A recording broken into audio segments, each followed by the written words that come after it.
सीजेपीच्या अभिजित दिपकेंचं जंतर मंतरवरील आंदोलन सुरूच। आजही जंतर मंतरवर आंदोलकांची मोठी गर्दी। जंतर मंतरवर पोलिसांचा कडक बंदोबस्त तैनात।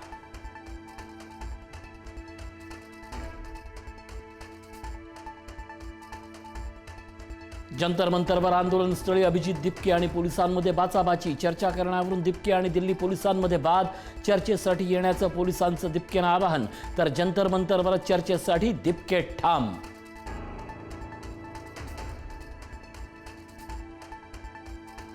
जंतर मंतरवरील आंदोलनाच्या समर्थनार्थ काँग्रेसही मैदानात। राहुल गांधी आणि प्रियंका गांधींचा पंतप्रधान मोदींच्या निवासस्थानाजवळ ठिय्या।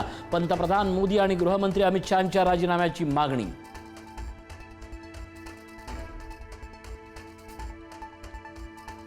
काँग्रेसच्या ठिय्या आंदोलनात पोलिसांकडून धरपकड। काँग्रेस खासदारांना पोलिसांनी घेतलं ताब्यात।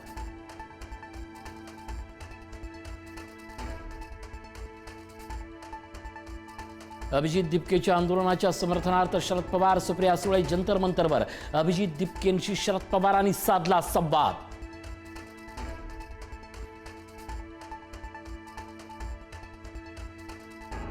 उद्धव ठाकरे उद्या जंतर मंतरवर जाणार। कॉकरोच जनता पार्टीचे समर्थक अभिजित दिपकेंशी साधणार संवाद।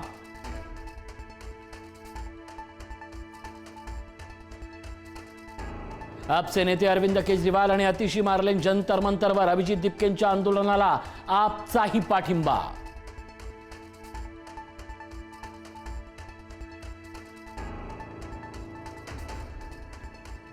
अजितदादांच्या जयंतीचं औचित्य साधून कर्जमाफी दिलेल्या शेतकऱ्यांची पहिली यादी जाहीर करणार। मुख्यमंत्री फडणवीसांची मोठी घोषणा।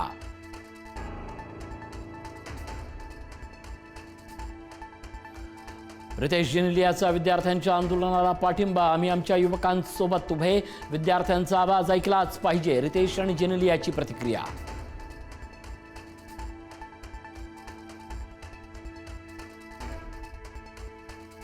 आंदोलकांवरील लाठीचार्जवरून संजय राऊतांचा सरकारवर घणाघात।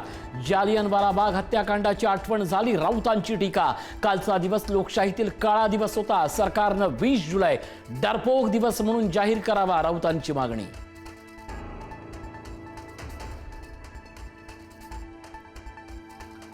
विरोधी पक्ष आतंकवादासारखी स्थिती निर्माण करतोय असं म्हणालो। टीकेनंतर सदाभाऊ खोत यांचं वक्तव्य।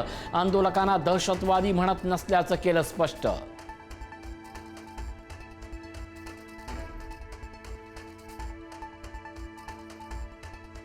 राज्यात पुढील 4 दिवस पावसाचा जोर कायम। मुंबई, ठाणे आणि रायगडला पावसाचा ऑरेंज अलर्ट। कोकण आणि घाटमाथ्यावरही पाऊस बरसणार।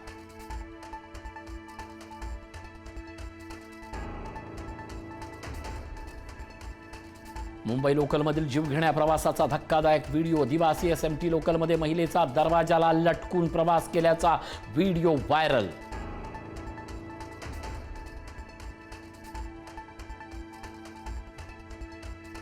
किमान आधारभूत किमतीसह प्रलंबित मागण्यांसाठी शेतकरी पुन्हा आक्रमक। पंजाब हरियाणाच्या शंभू बॉर्डरवर शेतकरी एकत्र जमल्यानं कडक सुरक्षा व्यवस्था तैनात।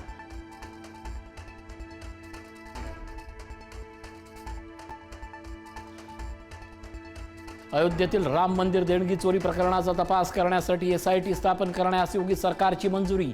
वरिष्ठ पोलीस अधिकाऱ्यांच्या अध्यक्षतेखाली नवीन एसआयटी स्थापन केली जाणार।